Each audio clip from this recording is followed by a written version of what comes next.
नमस्कार सर, मेरा नाम राजू है। कमेंट में काफ़ी सारा सवाल जवाब पूछा गया है, तो उसी के बारे में कुछ आंसर देने का कोशिश करता हूँ। पहला क्वेश्चन इस तरह से है कि डीमैट फंड को रीमेट कैसे करना है। डीमैट मतलब डीमैट में ऑनलाइन मोड में है, और फिजिकल मतलब दो तरह का होता है। फिजिकल होता है फोलियो म्यूचुअल फंड, और डीमैट के केस में भी होता है। डीमैट में अगर है तो उसको रीमेट करना चाहता है, मतलब फिर से फिजिकल करना चाहता है। काफ़ी सारे जो डीमैट सर्विस प्रोवाइड करते हैं वो ऑनलाइन ये करते हैं, लेकिन यदि आपको ऑनलाइन नहीं होता है तो कार्बी कैम्प्स के ऑफिस में जाएंगे, वहाँ एक फॉर्म होता है रीमेट का फॉर्म भरेंगे, स्कीम का सारा डिटेल्स लिखेंगे तो सारा का सारा रीमेट हो जाएगा, मतलब फिजिकल फोलियो हो जाएगा। फिर आप एएमसी से जाके वो स्टेटमेंट ले सकते हैं, आपको मेल पे स्टेटमेंट आएगा। डीमैट के केस में इस तरह का स्टेटमेंट नहीं आता है। जब आप स्टेटमेंट जनरेट करना चाहेंगे, जो डीमैट आपको सर्विस दे रहा है, तभी जनरेट होगा।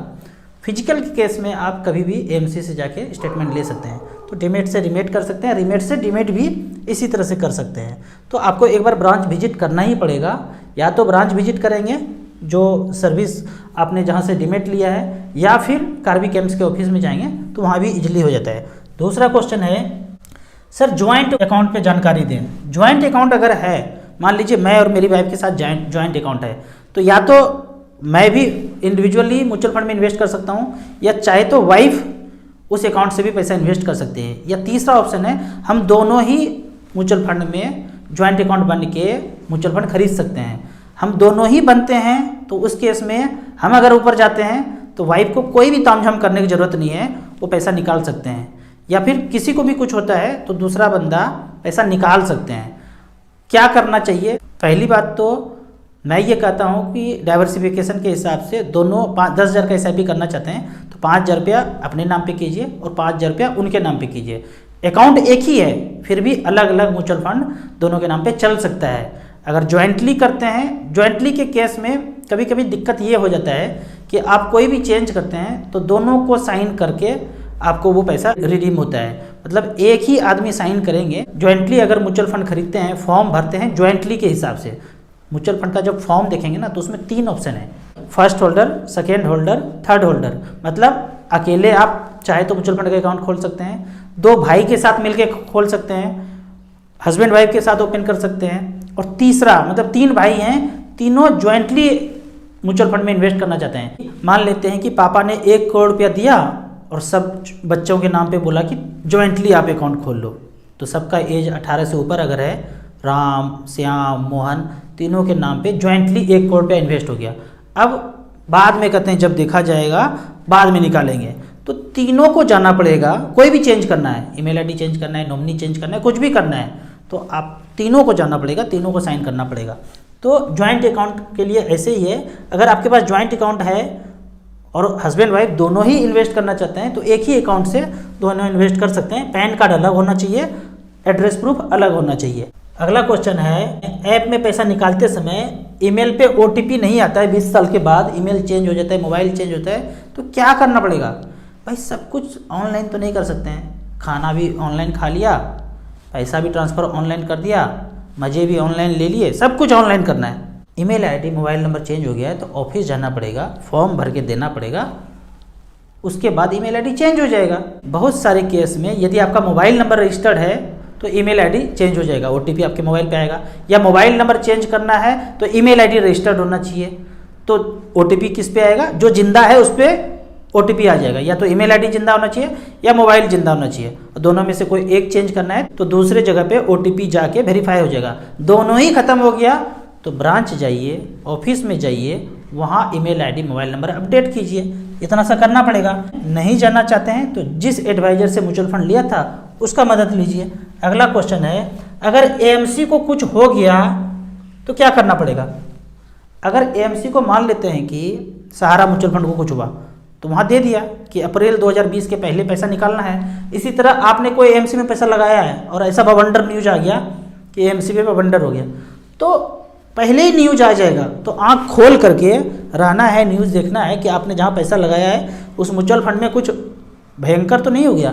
अगर कुछ ऐसा होता है तो पहले ही ऑप्शन दिया जाएगा, 1 महीना 2 महीना का टाइम रहेगा, आप वो पैसा निकाल करके दूसरे म्यूचुअल फंड में लगा दीजिए।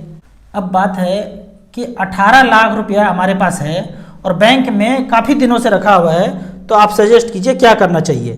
ये 18 लाख रुपया है और बैंक में पीछे कब से रखा हुआ है पता नहीं, आगे कब तक रखा रहेगा पता नहीं। तो 12 से 15% अगर म्यूचुअल फंड में आप छलांग लगाते हैं मिड कैप स्मॉल कैप में, तो इतना लगभग आपको रिटर्न मिल जाता है।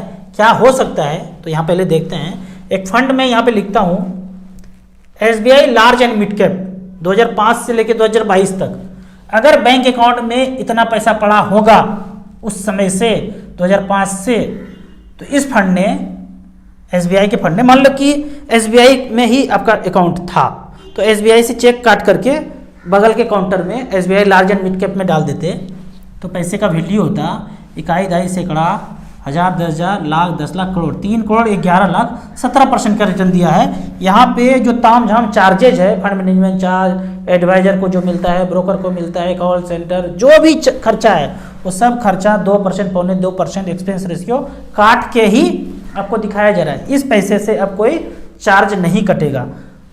अगला फंड का बात करते हैं कि लार्ज कैप कैटेगरी में मान लेते हैं कि आपको किसी ने बता दिया लार्ज कैप में लगा दो, और पिछले 10 साल से या आने वाले 10 साल में आपका पैसा वो 18 लाख ना मान के मैं 15 लाख ही मानता हूँ कि वो है, तो 15 लाख का अगर देखा जाए, फंड का नाम यही है SBI blue chip, Nippon, ICICI, axis blue chip, सारे लार्ज कैप में लगाया।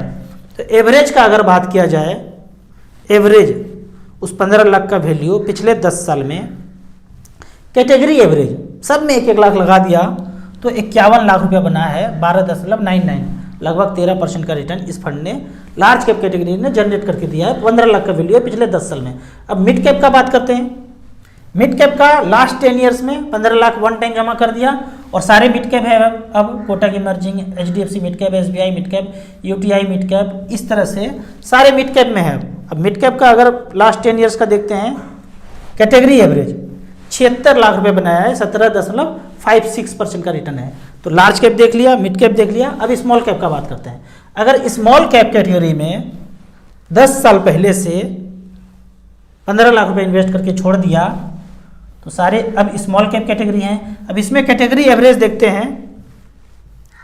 कैटेगरी एवरेज 15 लाख का वैल्यू 88 लाख रुपए बना है। लार्ज कैप में अगर देखते हैं तो 51, मिड कैप में देखते हैं तो 76, और स्मॉल कैप में देखते हैं तो 88। तो आपके पास यदि समय है और ये पैसे का ज़रूरत नहीं है तो स्मॉल कैप मिड कैप में लगा के छोड़ देंगे। लेकिन आप कहते हैं कि नहीं, ज़रूरी है 5 साल 10 साल के बाद पैसा निकालना है, तो लार्ज कैप में लगा के आप छोड़ दीजिए, लगभग पैसा आपको 12 से 15% के बीच रिटर्न मिल जाएगा। अगले क्वेश्चन की तरफ बढ़ते हैं। यहाँ पे पूछा जा रहा है, मैं यह जानना चाहता हूँ कि SBI म्यूचुअल फंड में पैसा इन्वेस्ट करता हूँ और SBI म्यूचुअल फंड में मंदी आ जाता है। वैसे तो म्यूचुअल फंड कंपनी में मंदी नहीं आता है, कंपनी मार्केट में आता है। अब ये पूछना चाह रहे हैं कि यदि मंदी के कारण कोई स्कीम फ्रीज हो जाए और हमने उसमें पैसा लगाया है तो हमारे पैसे का क्या प्रभाव होगा। अभी भूतकाल में हुआ था ये चीज़ कि डेट फंड में जो पैसा लगाया और फंड मैनेजर में जहाँ जहाँ पैसा लगाया उसमें ताला सटर लग गया, पैसा आ ही नहीं रहा है तो फ्रीज हो गया। मान लेते हैं कि आप इक्विटी म्यूचुअल फंड में पैसा लगाया, फंड मैनेजर ने 60, 70, 80 कंपनी में पैसा लगा दिया और 5 कंपनी में ताला लग गया, कुछ भी नहीं हो रहा है, ट्रेडिंग भी नहीं हो रहा है, तो 5 स्कीम फ्रीज हो जाएगा, बाकी पैसा आप निकाल सकते हैं। ऐसा नहीं कि पूरा का पूरा स्कीम बंद हो जाएगा। अगर इक्विटी म्यूचुअल फंड है तो डेट फंड में भी अगर फ्रीज हुआ तो कुछ समय के लिए फ्रीज हुआ, बाद में पैसा मिल ही गया। तो आप पूछ रहे हैं कि फ्यूचर में क्या होगा। मैं ये पूछूं कि परमाणु बम अगर गिर जाए तो कितने लोग बचेंगे, कितने लोग मरेंगे, कौन जानता है इसके बारे में। अब जिस तरह से प्लॉट कटते जा रहा है, पृथ्वी गोल है, ऐसे इधर से काट के जो इधर बिल्डिंग बनते रहे तो पृथ्वी ऐसे ऐसे घूम रहा है। अब ऐसे करके घूमने लगे, सारा भार एक जगह पे आ जाए तो कौन बचेगा, कौन मरेगा, कौन जानता है। तो ये क्वेश्चन ना कि मंदी आ जाएगा, फ्रीज हो जाएगा तो क्या होगा। नियम कानून यही है कि जहाँ ट्रेडिंग नहीं हो रहा है वो कंपनी बंद हो गया तो बाकी पैसा जो है इन्वेस्टर को मिलेगा ही मिलेगा। ऐसा नहीं कि सब बंद हो जाएगा, सब बंद नहीं होता है। आपको इसी तरह म्यूचुअल फंड के बारे में और कुछ जानना है, इन्वेस्टमेंट के बारे में जानना है तो इस नंबर पे मुझे व्हाट्सअप कर सकते हैं। आप इसी तरह कमेंट सेक्शन में क्वेश्चन पूछते रहिए, टाइम निकाल के मैं आपके सारे सवाल का जवाब देता रहूँगा। म्यूचुअल फंड में इन्वेस्ट करना चाहते हैं तो दिए हुए ऐप में रजिस्ट्रेशन करने के बाद हमसे जुड़ सकते हैं। वीडियो अच्छा लगे तो व्हाट्सएप यूनिवर्सिटी में इसे जरूर शेयर करें। यूट्यूब पर देख रहे हैं तो लाइक एंड शेयर जरूर करें। Thank you so much.